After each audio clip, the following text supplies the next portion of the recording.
रेव पार्टीत खडसेंच्या जावयानं मद्यप्राशन केल्याची माहिती समोर आली। जावई प्रांजल खेवलकर यांची अल्कोहोल टेस्ट पॉझिटिव्ह आल्याची माहिती आहे, तर ड्रग्ज सेवनाबाबतचा रिपोर्ट अजून येणं बाकी आहे।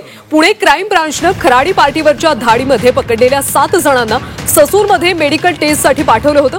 यामध्ये खडसेंच्या जावयाचा अल्कोहोल रिपोर्ट पॉझिटिव्ह आला।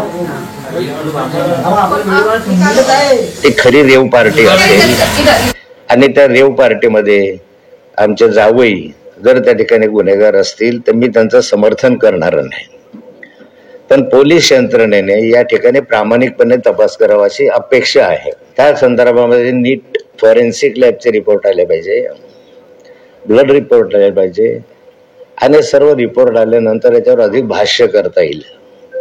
अपुऱ्या माहितीच्या आधारावर अधिक भाष्य करणं चुकीचं होईल आणि ह्याच्यामध्ये कधी जावई असो का अन्य कुणी असो, जर दोषी असेल तर शासन झालं पाहिजे, पण कुणाला अडकवण्याचा प्रयत्न होत असेल तर ते सहन केलं जाणार नाही। त्याचा निश्चित आम्ही विरोध करू।